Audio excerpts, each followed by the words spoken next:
The Battle of the Insects. The praying mantis and the spider looked at each other, seemingly with hatred. The mantis had spiked claws that could pierce the skin of its prey and hold it while the mantis fed. The spider had two clearly visible fangs, at least to an interested boy like me, that dripped glistening venom which would both paralyse and dissolve flesh, allowing the spider to effectively drink its victim alive. I waited for one or the other to strike first, as they were mere inches apart. Nothing happened. "Come on, fellas!" I yelled. "Attack!" Still, nothing happened. I pushed the spider closer with the stick until it touched the right claw of the mantis. Instinctively, the claw snapped shut, causing the spider to writhe in distress and bite helplessly into the air. "Yeah!" I yelled, to no one in particular. I picked up the long line of spider silk that the spider had woven before my arrival. It went right up to his behind, which jerked into the air, along with the mantis, which was still attached to the spider as I pulled the silk upwards. For one glorious moment, the mantis held the spider high in its claws, its back legs stretched before I let go of the silk, causing the mantis to fall and smash the spider's head face first into the ground. "Body slam!" I yelled again, this time to my dog. The spider's legs wriggled helplessly as the mantis stared on silently. "What do you reckon, Jacko?" I asked my little dog, an Australian terrier. He just lay there, unimpressed, although when I looked at him a little longer, his tail started whacking the bricks, as if to say hello. I scratched him on his head and under the chin, the way he liked it. I pushed his little ears back too, as I knew he couldn't scratch himself there. Jack's tail was really thumping now, and I picked him up and scratched his belly. He was my little mate. By now, the mantis was sucking almost lovingly on the spider's belly. Judging by its increasingly desperate movements, the spider didn't seem to be loving it as much. I didn't blame it, as I could see its belly getting smaller and smaller by the minute. It was then my mother called me in for lunch. The Kitchen and the Omelette. I walked in the front door, which was never locked, and into the lounge room. I could see Mum in the kitchen, putting the blender together. "What's for lunch, Mum?" I inquired. "Sweet omelette," she replied, as she cracked an egg into the blender before pouring in some milk and flour. "Yeah," I said, because sweet omelette was my favourite. Mum cooked her mixture into something that looked like a pancake before putting sugar and lemon juice on it, rolling it up and putting more sugar and lemon juice on it. It was the tastiest thing she could cook, and tasty it was. No hairs, unlike last time, and not burnt either. I sat on the couch and started eating it with my knife and fork as I peered through the wall into the backyard. About 3 meters of wall had been missing ever since Dad announced he was going to build a new one and knock the old one out with a hammer. That was 5 years ago, but I didn't mind the hole in the wall at all. It was handy for running down to the backyard and was especially good in winter because it let some cold air in so that we could use the fireplace. It was too hot otherwise. "What are you up to this afternoon, Davy?" Mum asked. She was one of only a few people I let call me that. I told her I was going out for a bike ride with Jack. "Be careful," she said. "You know those children from school are still missing. People have no idea what's happened to them, but it could be anything." "Boring," I said before darting out the side of the house, grabbing my bike and making for the street. Little Jacko's legs worked hard to run after me. I didn't like those kids anyway. Slitherings in the park. I rode down the road past my friend's house and took a left onto the path between my street and the next. It was a shortcut, really, and there were annoying crossbars along the way designed to slow down people like me on bikes, or perhaps to stop people on motorbikes altogether. I tried to hacksaw them off once, but it was too hard. Past the last crossbar, I waved at the policeman who lived in the last house on the right before the next road. He marched me to my parents one day when I was having a flower fight next to his house on my 10th birthday. Today, he just clenched his fist and waved at me. Jacko scooted across the road, not paying as much attention as he should. I followed him on my bike, checking the traffic on both sides, as my mother had taught me long ago. We kept going down the path on the other side of the road, down to the deli, where we bought our bread every day or so. I asked Jack to sit outside the store before wandering in and buying a chocolate frog for 5 cents, which was change my grandmother had let me keep after buying me some fake blood for my birthday. I sat in the park next to the shop and munched on my frog. Jack had noticed a crow in the long grass about 10 meters away and was poised to charge when all of a sudden it squawked. No, screamed, the most blood-curdling squawk a crow has ever made, and it promptly fell over, dead. Jack and I bolted over to the dead crow, eyes bulging. There were 2 puncture wounds on its belly. Something slithered close by, but I couldn't catch what it was before it disappeared into the grass. Weird, I thought, before knocking off the rest of my frog and jumping back onto my bike. The disgusting school and the missing chicken. I rode past the bamboo at the end of the car park, past the house where the crazy lady lived, and on up towards the Jamboree Heights State School. It was named after a scout gathering which had been held the year I was born, in the park where the crow screamed. It had to be in the running for the most disgusting school on earth, as it was built next to both a sewage plant and a garbage dump. Why would adults choose to build a school in such a location? I thought. The stench was sometimes paralyzing, and one little boy even had to go to hospital after vomiting too much. Jacko didn't like the school either, particularly because he had been locked up a number of times by the cruel janitor, Mr Sniggles, along with a number of other children Mr Sniggles thought had misbehaved. They all had to sit together in a little cage until it was time to go home. I left my bike at the bike rack, and we moved as quietly as we could behind the music building and towards the fence at the side of the school. While it was the weekend, you never could be sure who would be lurking around. Thinking the patch was clear, we crept down the fence line towards the playground. After a minute or so, we came across an old woman with white hair who was watering her garden on the other side of the fence. "Have you seen my chicken?" she asked in a quiet voice. "I'm sorry," I said. "Your what?" "My chicken!" she screamed. "Have you seen my chicken?" She stared at me with crazy eyes. I started running away towards the playground. "She's nuts!" I said to Jack. We arrived at the playground, and I scampered up the wooden fort, climbing the ropes and using the ladder attached to its side. Jacko stood at the bottom and looked up, wagging his tail. From the top of the fort, I was able to look right across the school. There was the oval, where they made us play sport and do laps.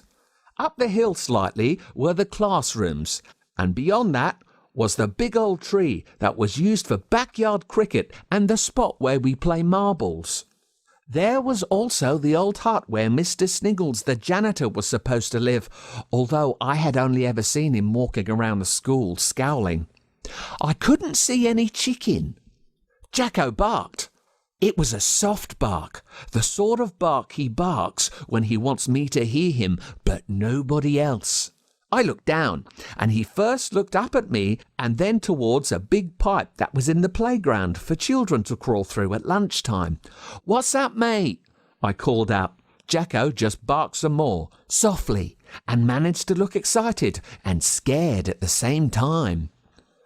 I moved to the side of the fort and started lowering myself down. Soon I was on the ground with my little friend, who came over and licked me on the face. "What is it, mate?" I said again. "Did you see something?" He gave me an imploring look that was also one of caution, and so I inched my way slowly towards the big pipe that seemed to have his attention. I was clearly going in the right direction, as Jacko was now looking intently at it and wouldn't move his head even if I called his name. We came up to the back of the pipe. It was large and dark, so dark I could only see a little way in. Although I was scared, I felt I had no choice but to explore, so I started crawling on my hands and knees, with Jacko walking reluctantly just in front of me. A few feet in, he started to whimper softly. I had not heard him do that before. "Jack, you okay, mate?" I asked him again. He didn't answer. I felt out into the dark, exploring for Jacko's fur coat. At first, it was more concrete than bubble gum, which was disgusting, then sometimes even more disgusting than bubble gum, followed by some sharp stones, and then something scaly. I took a double take. Something scaly? It wasn't moving, but it was rough to the touch and cold. It was wide and round, like a very big log, but covered with scales and coming to a thinner tip at the end, like some sort of tail. I pulled my hand back for a second, then remembered Jacko and put it back into the black. I found the scales and then worked my way up around the edge to where the scales stopped. At that point, my fingers ran into fur and the familiar shape of Jacko's little head. He was shivering. "It's okay, mate," I whispered. "Let's get out of here." I reached out with my other hand to grab him and to work my way backwards, but before I could do it, the scales moved. The tail, if that's what it was, moved. It started moving away from me. I could feel it go under my fingers, and it took Jacko with it. Panicked, I grabbed the end of the tail just as it was getting out of my reach. I was hoping to stop it, but as it was too big and I was so small, I was just dragged along behind, into the darkness. Mr Sniggles' dinner. I was dragged along the bottom of the pipe in the dark for what seemed an eternity before coming out into the late afternoon sunlight. The first thing I saw was Jacko, who was still in front of me, huddled and shivering. The second thing I saw was the end of the massive snake I was holding on to. It was ginormous. It was the biggest creature I had ever seen, except for elephants. It must have been as long as 3 cars and twice as big as Fat Uncle Graham's belly in width, bigger even. It didn't seem to notice Jacko or me. We were too little. It just slithered its way along the grass, out of the playground and towards the school buildings. It slithered its way up the little hill, past the principal's office and towards Mr Sniggles' hut.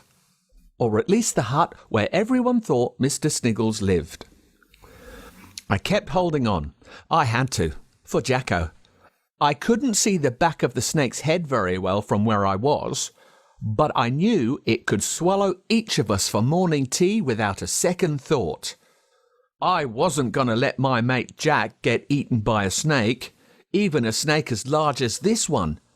So I kept holding on, even as I was dragged over more rocks and stones and other unspeakables in the playground. It was clear to me now that if Mr Sniggles did live in the hut, then he was in for a nasty surprise. The giant snake headed straight for his door. I wanted to call out to warn him not to come out, but I didn't want to draw the snake's attention to us. Not even cruel Mr Sniggles deserved to be eaten by a snake. The snake arrived at his door and paused for a moment. I took advantage of this to let go of its tail and grab Jacko, who was still cowering in shock. I was considering which direction to run when something unexpected happened. The snake slithered through the door. Not through the door exactly, but through a door in the door. A snake door. It's all it could have been. It was too big for a cat door. It was too small for a human door. But it seemed to fit the snake perfectly. This led me to only one conclusion. Either the snake lived by itself in the hut that we all thought was Mr Sniggles' hut, or, more likely, it lived with Mr Sniggles. It was Mr Sniggles' snake. I quickly moved up to the side of the hut, Jacko under one arm, to take a peek into Mr Sniggles' window. There he was all right, a beast of a man with a big bushy beard that looked more complicated than a bird's nest, although he obviously solved its mysteries often enough to eat well, as he had the belly to prove it, and various food stains and leftover blobs of who knows what on his shirt. Mr Sniggles was a mess. But he was a mess with a pet snake. I could hear him talking to it. "So, Snakey, what have you brought me for dinner today?" he bellowed, his belly wobbling and his beard shaking. Food scraps fell onto the floor as he spoke. I took a good look at the snake for the first time, which had wrapped itself into a coil, but still took up half the room. Bigger than I guessed. It had a huge diamond head and a mouth that could easily accommodate both Jacko and me. A long red tongue, forked into two at the end, slithered out every 15 seconds or so. It gave me the heebie-jeebies. "I said, what have you brought me for dinner?" screamed Mr Sniggles. I wondered what Mr Sniggles expected the snake to have brought him for dinner, especially as it had no arms. Unless he meant us. The snake raised its head until it was level with Mr Sniggles' head. For a moment, I thought Mr Sniggles was going to end up being dinner instead, until I saw a football-sized shape halfway down the snake's belly. The snake's body contorted, the way you or I might contort if we were about to throw up some bad food we had just eaten, except the contortions in the snake went on, and his body rolled and rolled with them, pushing this mysterious shape up as it did. Eventually, the shape reached the top of the snake's body, and with an audible crack, the snake dislocated his jaw and opened his mouth wider than I thought possible. The snake dislocated his jaw and opened his mouth wider than I thought possible. Then a chicken appeared. A whole chicken.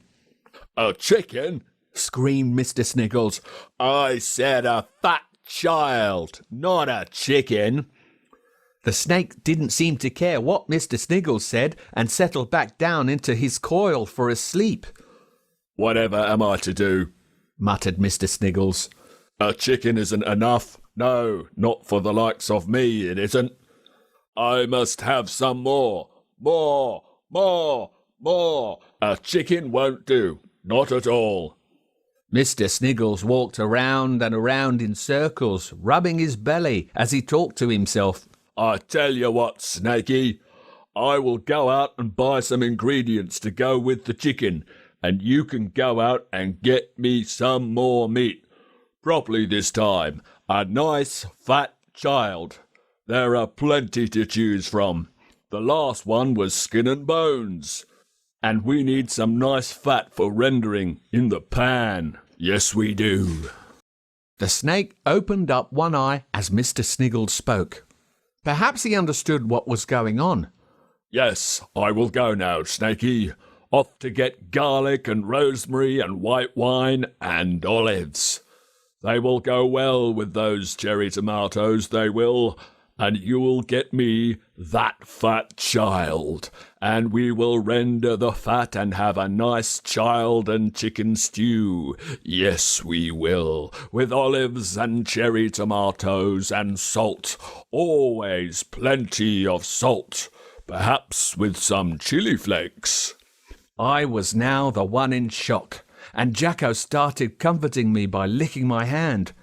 Mr Sniggles was cooking and eating the children, and they were being hunted by the giant snake.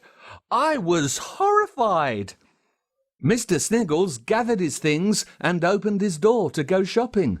The snake, that did seem to understand after all, followed him through his snake door, presumably looking for a child like me for Mr Sniggles' dinner. Hopefully I wasn't fat enough. I didn't want to wait to find out though, so Jacko and I crept around the other side of the house to avoid the snake. Before too long, we were past the front door and about to head back home through the school gate. But then we saw the snake. We saw the snake. It had stopped and was slowly raising its head in the air. Its forked tongue darted in and out as though it smelled something it liked. It started to turn back in our direction. We had no choice but to run into the hut through the snake door so that it couldn't see us. Mr Sniggles' hut. The snake door flapped closed behind us. Before we could even get our bearings, we were hit by the smell. A disgusting smell. A smell of rotten flesh and slithering horrors. A smell, perhaps, of chopped-up children who met their gruesome ends in a pot tended by a grotesque man with a tangled beard and a giant belly. Both Jacko and I gagged involuntarily, fighting back the urge to spew. I did not know that dogs could gag. The hut was not much bigger than my living room back home. There was the corner where the snake coiled, which was relatively clean except for some old skin piled up in a heap. A partially digested chicken was on the table in the middle of the room, along with a wooden spoon and a sharp-looking chef's knife. I was not sure, but it looked as though the chicken's face was frozen in a final expression of horror. The sort of expression a chicken would have when it realized it had been eaten alive and was about to be digested by a giant snake. There was the stove on one side of the hut, wood-fired. A giant pot sat over the hot plate. If this wasn't dinner for Mr Sniggles, then I wasn't sure what it might be. Perhaps it was the child stock he kept adding scraps to that never stopped simmering. Curious, even in my fear, I crept towards the stove and pulled the lid off the giant pot. To my relief, there were vegetables in there I recognised, like carrots and onions and bay leaves, and even some celery sticks. Perhaps Mr Sniggles was just mentally deranged, I thought, and had a pet snake and a vivid imagination. Sure, there were some bones and meat in there, but they could well be chicken, just like the one the snake delivered up earlier. It must be chicken stock, for making soups and the like. I lifted the giant lid to put it back on the pot when something new popped to the surface of the liquid. It was all white, like an egg. Perhaps the chicken had an egg in it, I thought, or Mr Sniggles has lost his marbles and makes his stock with eggs as well. Except this egg was peeled. It made no sense. I stood up on my tippy toes to get a closer look at the egg. It was right in the middle of the pot, just next to a carrot, as the pot simmered. It was an eye, a child's eye. I dropped the stock lid in horror, which made a loud clanging noise. Jacko started barking. Whether in excitement or fear, I couldn't tell. We were in trouble. I took a look outside the window near the door. The snake was only a minute or so away from the hut, and its huge frame was slithering right towards us with some determination. In a panic, I looked around the room for somewhere to hide. Jacko was barking loudly now, no doubt making the snake slither even faster. "Jack! Mate! Shut the hell up!" I whispered, eyes flicking back and forth. I could hear the snake now. It must have been only meters away. "Crap!" I said to myself softly, even though I knew it was a word I shouldn't use. The snake door started to open now, slowly, as though the snake was being cautious. It was too late. We had run out of time. Jacko and I were about to be eaten alive. Panicked, I grabbed the chef's knife from the table next to the corpse of the terrified chicken and considered my options. There was no way I could win in a fair fight against the snake. Each of its fangs was larger than my knife, and it probably weighed 10 times as much as me. Little Jacko's teeth wouldn't have even pierced the skin. I knew I had to take desperate steps if either of us was going to survive. "Jacko, mate, do you trust me?" I said. Jack looked at me quizzically as I pulled the old snakeskin over me and hid in the corner. "Mate, I'm sorry. You're just gonna have to trust me. Try and hold your breath and avoid the fangs." Jack's eyes widened, as though he understood what I had said. He didn't have much time to consider the implications, though, because at that moment the snake's massive copper head appeared in the doorway and immediately focused on my little friend. Jack immediately went into shock, like he did in the pipe. From my hiding place, under the snakeskin, I could see his little body shaking. He cowered to the ground as the snake made its way through the door. It just seemed to keep coming, metre after metre, until its whole massive frame was in the hut. Little Jack had stopped shaking. He appeared to be playing dead. At least I hoped he was playing dead. Perhaps he passed out from shock. The snake inched its way closer to Jack's body. I clutched my knife, trying to work out if I could do something that wouldn't result in us both being killed. The snake's jaw popped as it dislocated a second time. Slowly, torturously, it wrapped its mouth over my little dog. First his little tail and back legs, then his little belly, before finally, horrifically, his little head disappeared into the darkness without so much as a whimper. I knew I didn't have much time, but I had to wait. The snake was working at moving Jacko down into his lower belly. As his body rippled and contorted, I could see my little friend being shuffled down his digestive tract. 10 seconds had passed. 20. If things didn't quickly proceed as I hoped, then I was really in trouble. Finally, after what seemed like an eternity, the snake rested its massive head on the ground and closed its eyes. It was having a siesta in order to digest my dog. I carefully pushed the old snakeskin aside and crept up to the sleeping snake. Its tongue slithered in and out as it breathed. I lifted the chef's knife high. "This is for my dog, you revolting reptile," I whispered before jumping into the air and using all my body weight, slammed into the snake's head, knife first. The blade cracked into the snake's skull and embedded into its brain before it had a chance to open its mouth. I quickly pulled the knife out and ignored the brain ooze as I searched for the lump where Jacko was. "Hang in there, mate," I cried, cutting into the beast's skin. Within moments, I could see little Jacko's face. It was wet and covered with snake goo that got all over my hands as I pulled his little body out. "Mate, are you still with me?" I wiped the goo off as best I could, and I put my ear against his little chest. "I killed him, mate. It's over. I killed the bastard." I could hear a heartbeat. He was alive. I massaged his little head, scratching him the way he liked. I called his name some more, tickled his belly, and did what I could to bring him back from his deep state of shock. His eyes opened, and he blinked. "Welcome back, mate. It's over."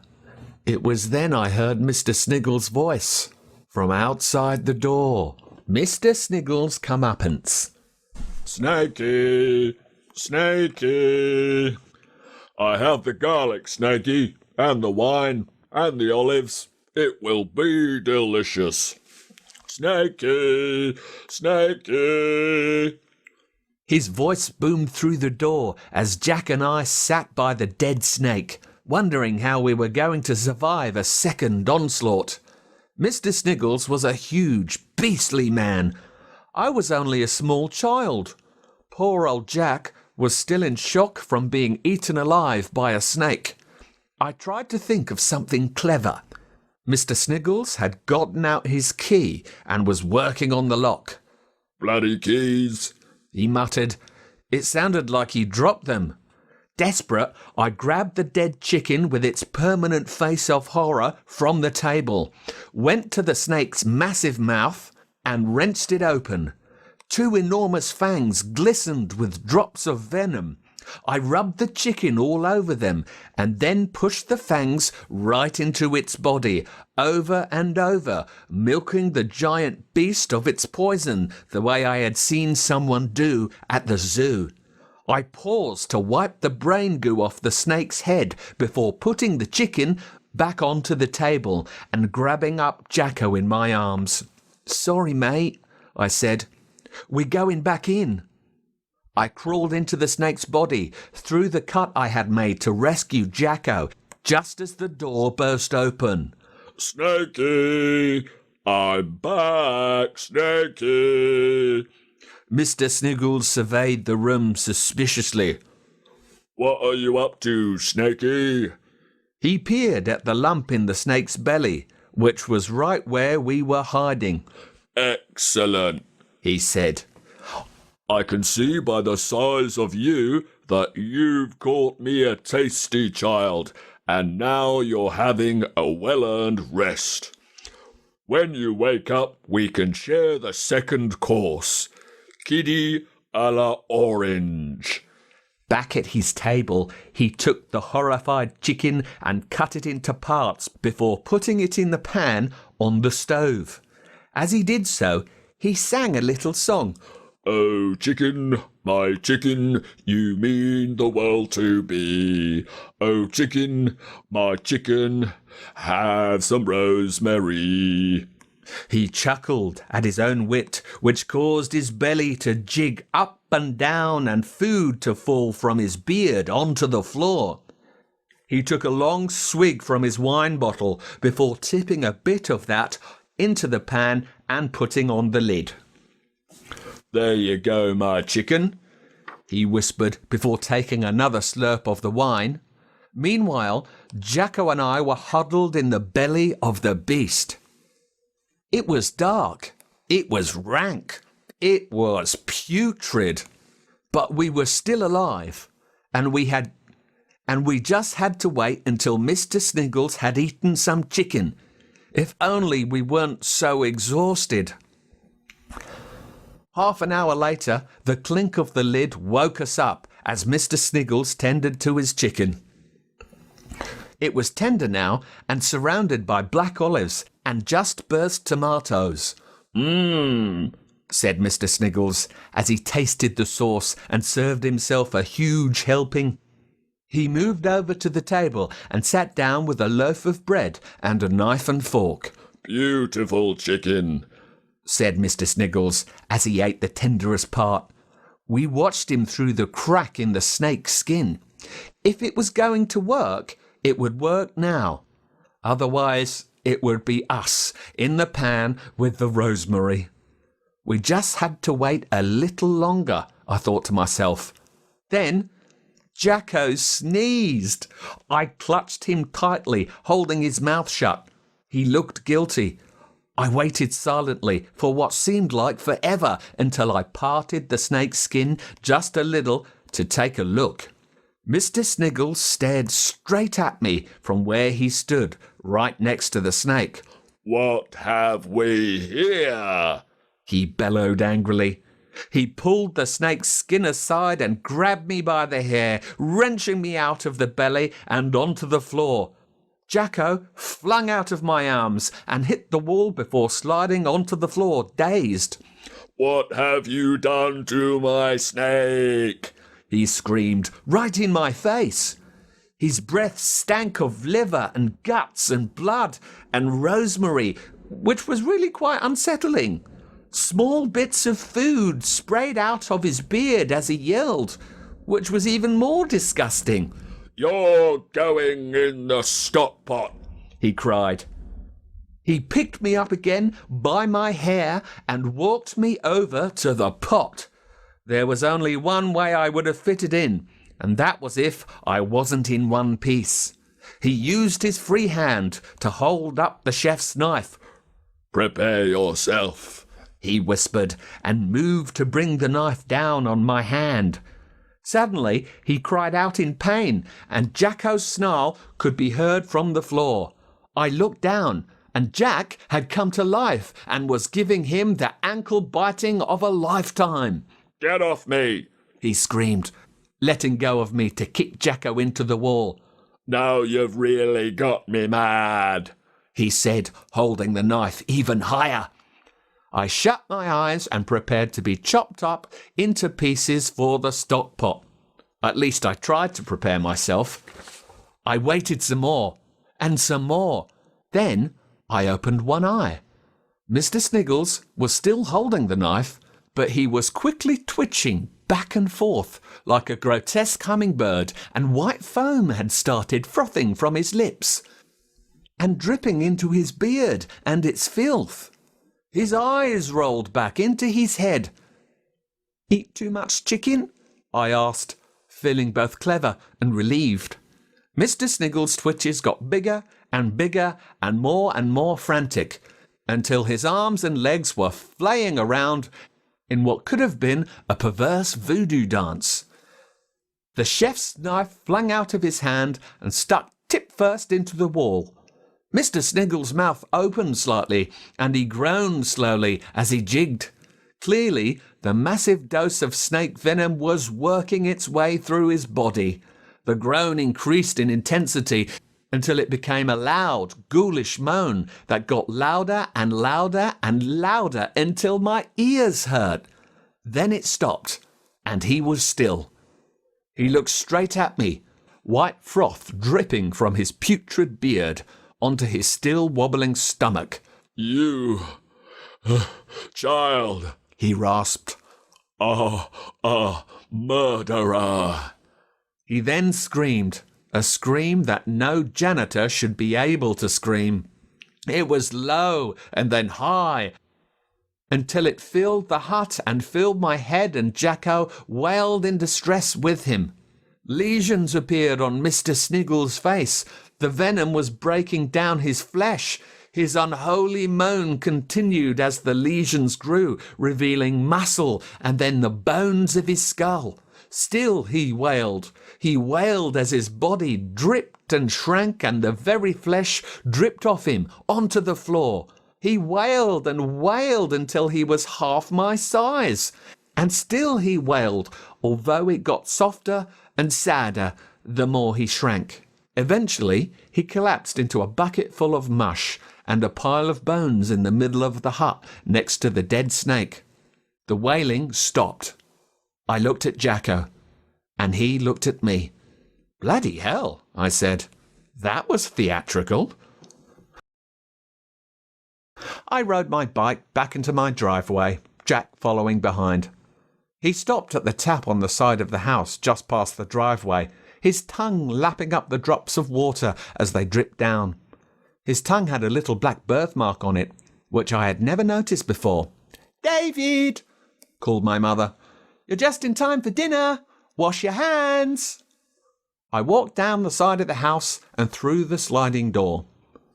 We were eating at a table Dad had bought that was too big for the room, just off the kitchen.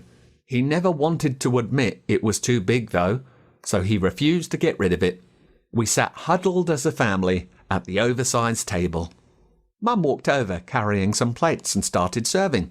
"What is it?" I asked hopefully. "Chicken," she said with a smile. Jacko and I looked at each other again and grimaced.